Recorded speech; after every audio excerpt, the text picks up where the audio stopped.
When we want to find the moment of inertia for various rigid objects, we really need to use integration. So let's say we have a uniform thin hoop that has a constant density throughout its volume, and this hoop lies on the xy plane, and its axis of rotation passes through the center of the hoop here, which is the origin, and it's parallel to the z axis. Now, the total mass of this hoop is represented by a capitalized M and has a radius of r about the axis, or from the axis to a mass element, delta M, on the ring. And you can see this on the diagram here. And to get the moment of inertia of this thin wire ring, we'd use this integral. So the moment of inertia is equal to the integral of r squared delta M. And we're summing up all the infinitesimal mass elements and multiplying them with their distance from the axis squared. And to make this easier to integrate around this ring, due to the symmetry of the ring and its uniform density, we're going to use the angle theta as our variable that labels every point on this ring. And this will make more sense in a minute. So I've drawn a close-up of this ring, and we got the origin on the left-hand side, which is a distance of r to a mass element of delta M on this ring, and this mass element has a very tiny or an infinitesimal arc length, which we call delta S. And this arc length sweeps out a very small angle, an infinitesimal angle of delta theta. And theta here is measured in radians. So what we can say is that this small arc length here, delta S, is equal to the radius multiplied by delta theta. And we covered this formula in a previous lesson, which I'll put in the card above. So we're treating this ring as a one-dimensional object with a uniform density. In other words, the mass of each element here will be the same no matter where you are in the ring. With all of this being the case, we can use something called the linear mass density, or the mass per unit length, to simplify our integration calculation. And the linear mass density is analogous to the volume mass density, which is simply looking at how much mass is within a unit volume of space. But because we're dealing with a one-dimensional object, in effect, it doesn't have a volume, so we can only measure density in terms of the linear mass density. So we can write the linear mass density as lambda is equal to the total mass of the ring divided by the complete length of the ring. And in SI units, the linear mass density is kilograms per meter. So for a uniform linear mass density, we can rewrite the mass element delta M as delta M is equal to the linear mass density multiplied by the infinitesimal arc length delta S. So effectively, we've rearranged the previous equation, and instead of looking at the total mass and the total length of the ring, we're focusing on the infinitesimal mass elements delta M and the infinitesimal arc lengths delta S. And I promise this will all make sense in a minute.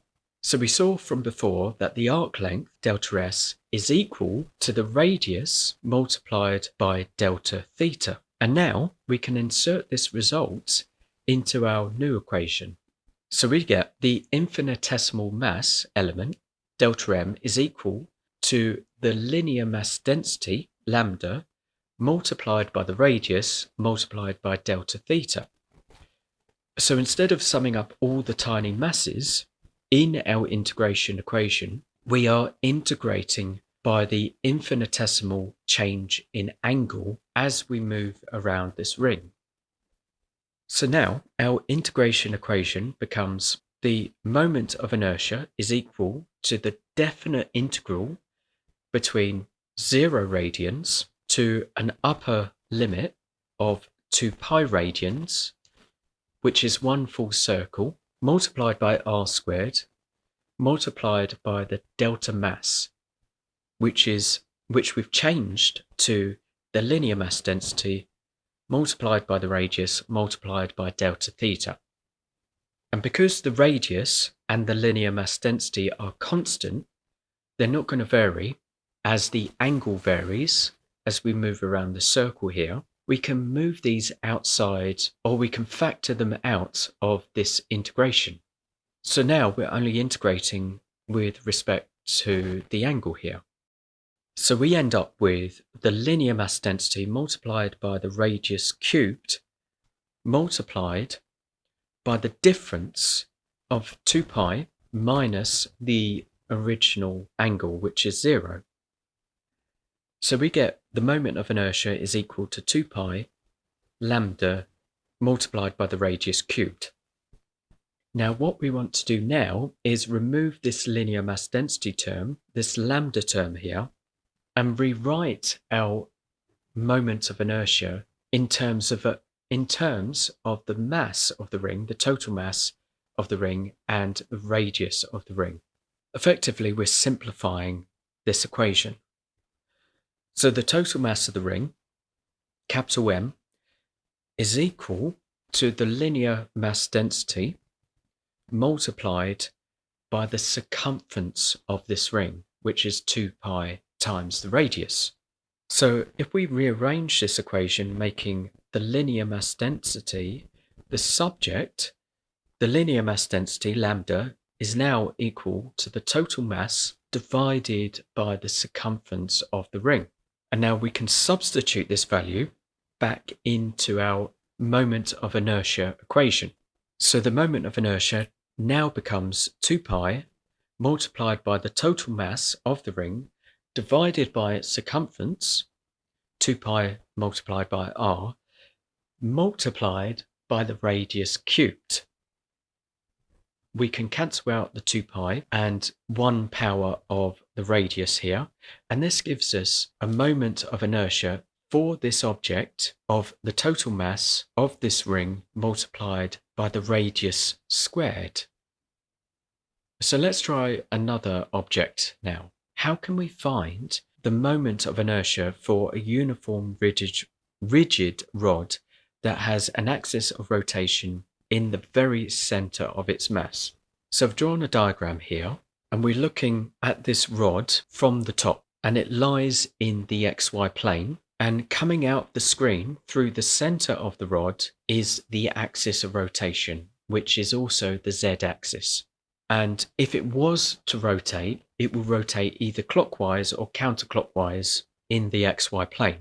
Now the total length of this rod is represented by a capitalized L, and each element of this rod has been subdivided into infinitesimal lengths of delta r, and each element has a distance of r from the origin. And this is going to be different for each element. So again, we're going to use the linear mass density, which is lambda, is equal to the total mass of the rod divided by the length of the rod. And we're doing this again because we're treating this rod as a one-dimensional object. And it's also more convenient to integrate over these length elements here, these delta r's, rather than its mass elements, delta m.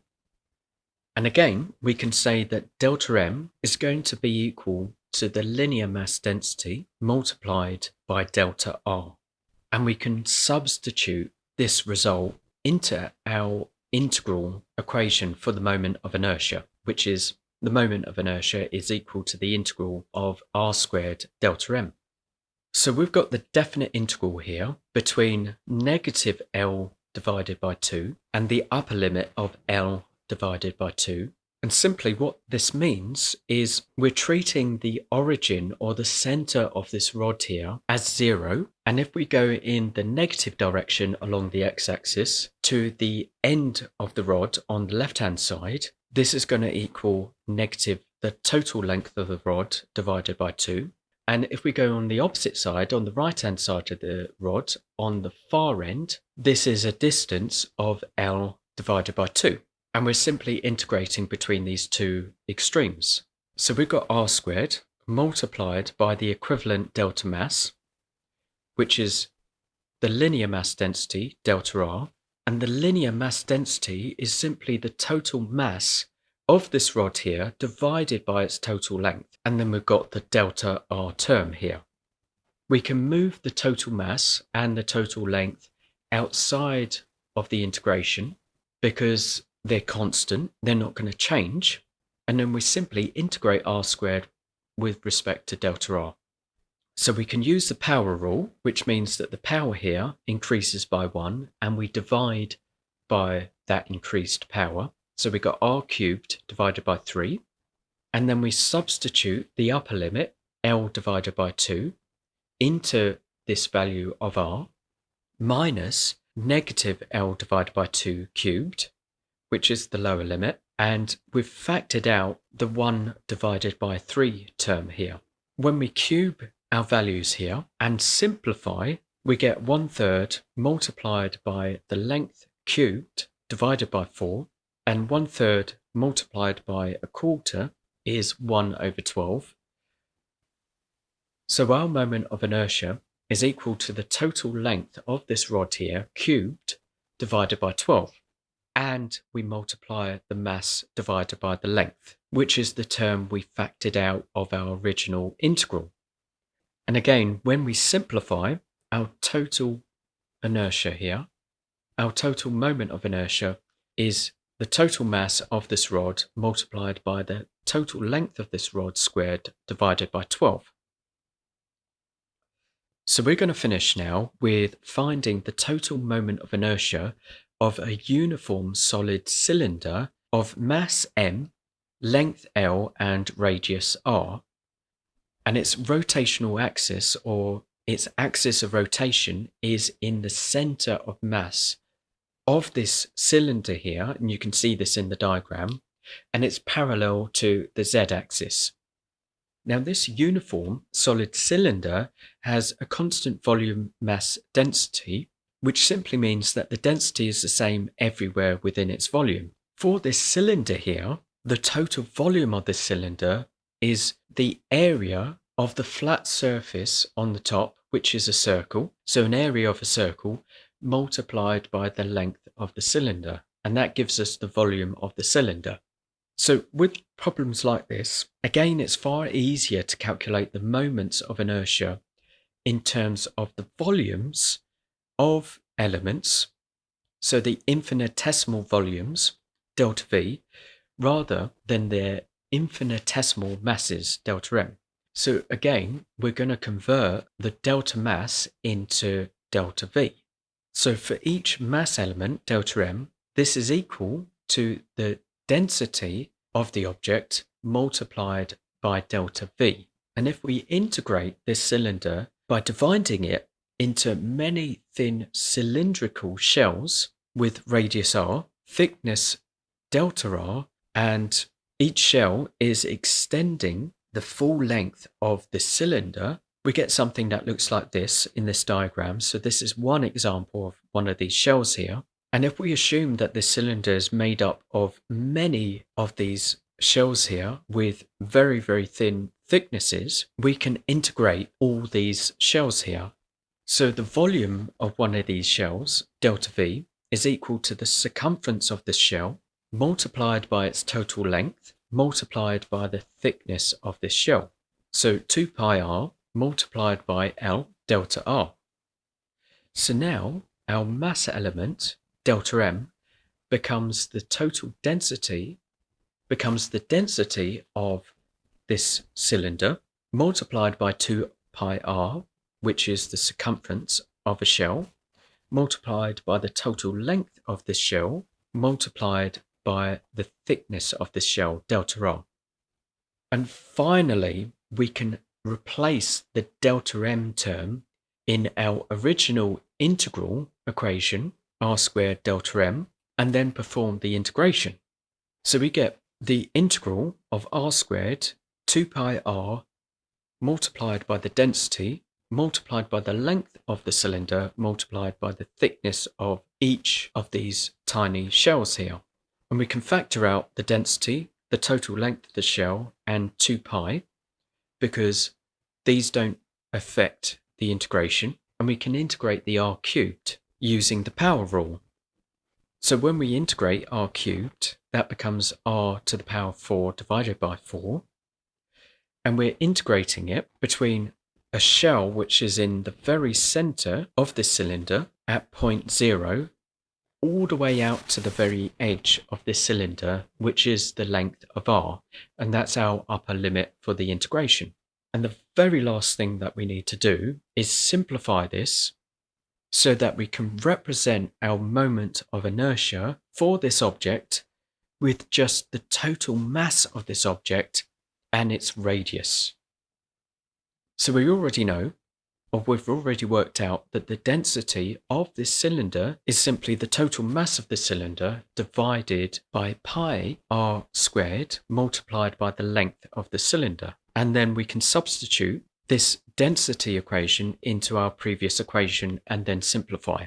So the total moment of inertia for this particular object becomes this term here, and we can cancel out the pi and the total length term and 2 powers of the radius, and this simplifies to 1/2 times the mass of the cylinder times its radius squared.